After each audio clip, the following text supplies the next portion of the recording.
Everyone, मैं वर्षा आपके अपने यूट्यूब चैनल वर्षा एजुकेशन में एक बार फिर से स्वागत करती हूँ। दोस्तों, कैसे हो आप सब? आशा करती हूँ स्वस्थ होंगे, अच्छे होंगे, आप लोग की स्टडी भी अच्छी चल रही होगी।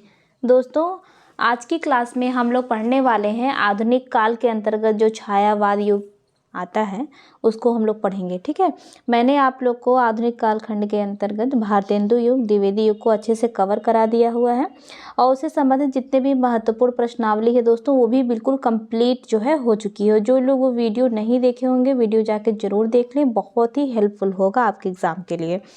आज मैं शुरू करने वाली हूँ दोस्तों छायावाद। ठीक है, छायावाद के अंतर्गत जो भी महत्वपूर्ण प्रश्न बनते हैं, चाहे वो उसकी जो है विशेषताओं से संबंधित हो या फिर छायावाद की प्रमुख परिभाषा से या उसके अर्थ, या जो आलोचक विभिन्न विभिन्न अपने मतों के अनुसार उन्होंने छायावाद का जो है नामकरण किया है। ठीक है, उसके जो है आधार पे मैंने सब कुछ आप लोग को कराना है। आज की वीडियो में जो है दोस्तों हम लोग पढ़ेंगे कि छायावाद का अर्थ क्या है। ठीक है, छायावाद पर जो है किसका किसका प्रभाव पड़ा। ठीक है, ये सब जो है हम लोग पढ़ने वाले हैं, तो आप लोग वीडियो को लास्ट तक ज़रूर देखिएगा दोस्तों। बहुत ही अच्छे पॉइंट मैंने कराए हुए हैं और एक एक पॉइंट जो है बहुत ही इम्पोर्टेंट है। तो हम लोग चलते हैं अपने अब क्लास की तरफ। तो छायावाद का जो समय है वह समय है 1918 से 1936 ईस्वी। ठीक है, इसका समय भी आप लोग याद रखिएगा। ठीक है, छायावाद का जो समय है वह है 1918 से 1936 ईस्वी। छायावाद शब्द के प्रयोग के पहले इसका मूल नाम नई कविता था। देखिए, ये आप लोगों को कहीं कहीं मिलेगा। ठीक है, छायावाद शब्द के प्रयोग के पहले इसका मूल नाम, किसका? छायावाद का। इसका मूल नाम नई कविता था क्योंकि छायावाद नाम 1915 ईस्वी के बाद दिया गया है। ठीक है, ये आप लोग याद रखिएगा। फिर है अगला पॉइंट कि आचार्य रामचंद्र शुक्ल जी ने इसका समय 1918 ईस्वी रखा है। ठीक है, तो वैसे आप लोग को तो मतलब स्टेप बाय स्टेप मैं पढ़ा रही हूँ तो समझ में आ ही रहा होगा कि जो छायावाद का विकास है वह द्विवेदी युगीन कविता के उपरांत हिंदी में हुआ है।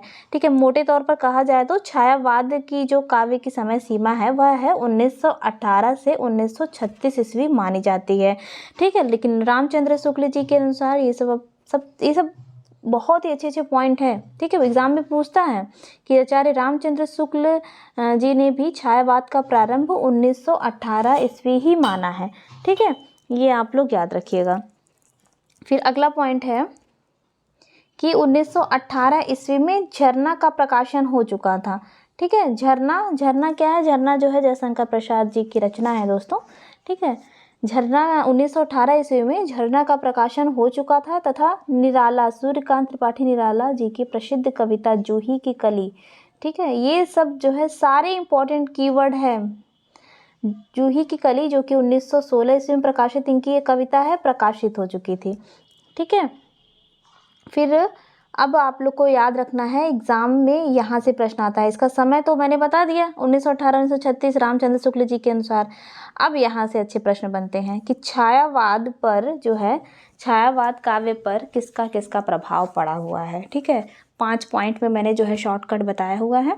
देखिए, नवजागरण का प्रभाव पड़ा हुआ है। ठीक है, फिर दूसरा द्विवेदी युगीन प्रवृत्तियों का भी प्रभाव इसमें पड़ा हुआ है। द्विवेदी युगीन प्रवृत्तियों में मैंने आप लोग को बताया था कि राष्ट्रीयता की भावना है। ठीक है, जिसमें देश प्रेम, अतीत गौरव, ठीक है, ये सब की जो अभिव्यक्ति हुई है।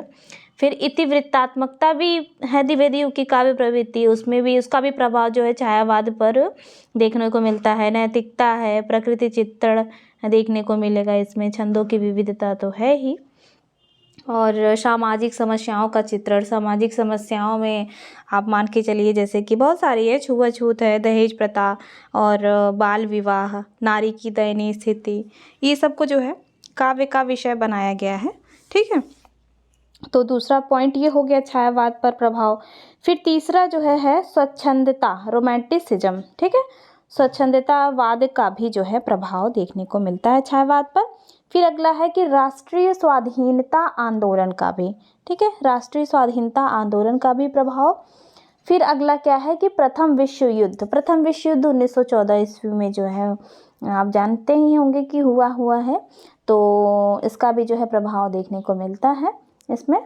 ठीक है, ये पांचों पॉइंट आप लोग याद रखिएगा, स्टैंडर्ड प्रश्न ऐसे ही बनते हैं। फिर अगला पॉइंट है दोस्तों कि छायावाद का अर्थ। ठीक है, छायावाद के अर्थ यहाँ से भी जो है प्रश्न बनते हैं। छायावाद शब्द के अनेक अर्थ दिए गए हैं। रामचंद्र शुक्ल ने छाया का अर्थ अनुकरण जो है लिया हुआ है। ठीक है, आचार्य रामचंद्र शुक्ल जी ने छायावाद का अर्थ क्या लिया हुआ है? अनुकरण। ठीक है, और छायावादी कविता को अनुकरण मूलक कविता कहा गया है। इन्होंने अपने इतिहास ग्रंथ में लिखा है कि पुराने ईसाई संतों की साधना में एक शब्द होता था। तो दोस्तों यहाँ से भी जो है प्रश्न बनता है कि रामचंद्र शुक्ल जी ने छाया का अर्थ किस रूप में लिया है? तो अनुकरण रूप में लिया है, और छायावादी कविता को अनुकरण मूलक कविता जो है कहा है। ठीक है, ये याद रखिएगा आप लोग पॉइंट।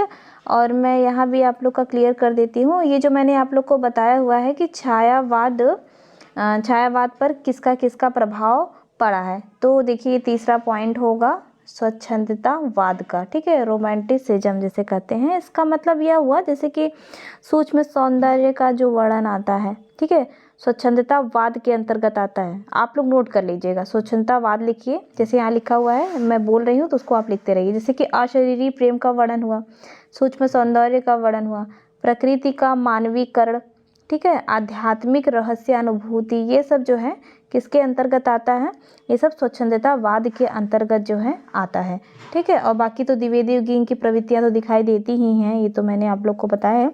और द्विवेदी युग में जो है भाषा जो है अभिधात्मक भाषा हुआ करती थी। ठीक है, सीधी सरल सपाट भाषा। तो लेकिन इसका ना सेम उल्टा है छायावाद में तत्सम प्रधान जो है लक्षणायुक्त भाषा देखने को मिलते हैं। बाकी थोड़ा बहुत तो प्रभाव है ही, तभी जो है। फिर है अगला छायावाद का अर्थ, ये तो मैंने करा ही दिया है। फिर हाँ ठीक है, फैंटामासा आप लोग को जो है बता देते हैं। फिर अगला पॉइंट है जो है फैंटास्माटा, मतलब कि रहस्य साधना। ठीक है, रहस्य साधना यह एक प्रकार की रहस्यानुभूति थी। यह शब्द यूरोप से चलकर, ये बहुत ही इंपॉर्टेंट जो है पॉइंट है, फैंटास्माटा यह एक प्रकार की रहस्यानुभूति थी। यह शब्द यूरोप से चलकर पहले बंगाल में पहुंचा, फिर टैगोर की कविताओं, यानी कि रविन्द्रनाथ टैगोर जी, ठीक है, समझिएगा आप, टैगोर की कविताओं में दिखाई दिया। इन्हीं टैगोर की कविताओं का अनुकरण किया गया। ठीक है, हिंदी के कवियों ने किया, जिसे हिंदी में छायावाद जो है कहते हैं। ठीक है, फिर अब अगला प्रश्न यहाँ से बनता है कि छायावाद के प्रवर्तक, ठीक है, आलोचकों ने अपने अपने दृष्टिकोण से छायावाद के अलग अलग प्रवर्तक जो है निर्धारित किए हैं। यहाँ से भी जो है दोस्तों प्रश्न बनता ही बनता है। आधुनिक काल का तो भाई सारा टॉपिक इम्पोर्टेंट है, वो चाहे भारतेंदु युग हो, द्विवेदी युग हो, छायावादोत्तर युग, ये सब बहुत ही इम्पोर्टेंट है। तो आप लोग जो है अच्छे से पढ़ते रहिए। जितना मैं बता रही हूँ दोस्तों उतना इम्पोर्टेंट है, बाकी आपको भी जहाँ से भी जो भी चीज़ें मिल रही होंगी नई, सब आप लोग पढ़ते रहिएगा। ठीक है, पढ़ने से मतलब है जहाँ से भी अच्छी जानकारी मिले वो लीजिए आप लोग। तो जयशंकर प्रसाद जी के अनुसार जो है, तो इधर आप लोग एक काम करिए, ऐसे लिख दिए, वरना जो है आप लोग को काफ़ी कन्फ्यूजन होगा। इधर जो है आप लोग लिख दीजिएगा प्रस्तोता। ठीक है, प्रस्तोता, क्लियर। और यहाँ पे लिख दीजिएगा प्रवर्तक। क्लियर, समझ गए ना आप लोग? ठीक है, समझ ही गए होंगे, क्योंकि छोटे बच्चों की तो क्लास हो नहीं रही है ना। तो यहाँ पे आप लोग प्रवर्तक लिखिएगा और इस साइड लिखिएगा जो है प्रस्तोता। ठीक है, तो ठीक है, अब हम लोग देखते हैं इलाचंद्र जोशी। ठीक है, इलाचंद्र जो है जोशी के अनुसार छायावाद के प्रवर्तक जयशंकर प्रसाद जी हैं। रामचंद्र शुक्ल जी के अनुसार जो है छायावाद के प्रवर्तक कौन है? मैथिली शरणगुप्त जी हैं और मुकुटधर पांडे। ये सब आप लोग याद रखिएगा एकदम। ठीक है, रामचंद्र शुक्ल जी के अनुसार दो लोग हैं, मैथिली शरणगुप्त और मुकुटधर पांडे। इलाचंद्र जोशी के अनुसार छायावाद के प्रवर्तक हैं जयशंकर प्रसाद। ठीक है, अगला जो है दोस्तों, अगले जो है हम लोग देखते हैं प्रवर्तक नंद दुलारे वाजपेयी, रामचंद्र शुक्ल जी और माखनलाल चतुर्वेदी और विनय मोहन शर्मा और प्रभाकर माचवे। ठीक है, इन लोगों के जो है अनुसार छायावाद के प्रवर्तक सुमित्रा नंदन पंत हैं। तो दोस्तों इतना आप लोग याद रखिएगा, बाकी और भी मैं आप लोग को डिटेल में जो है बताऊंगी। जो छायावाद का अर्थ मैंने बताया है वो तो रामचंद्र शुक्ल की जी के अनुसार है, ठीक है। और भी आप लोग को जो है करवाऊंगी, क्योंकि बहुत लोगों के अनुसार अर्थ अलग अलग प्रकट किए हुए हैं वो लोग, ठीक है। तो प्रवर्तक आप लोग ये याद रखिएगा। बाकी तो ठीक है, आज की क्लास यही समाप्त करते हैं दोस्तों। क्लासेज आप लोग को कैसी लगी छायावाद की पहली क्लास, तो कमेंट करके ज़रूर बताइएगा। अच्छी लगी होगी दोस्तों लाइक ज़रूर कीजिएगा। पढ़ाई अच्छे से करते रहिए। तब तक के लिए धन्यवाद।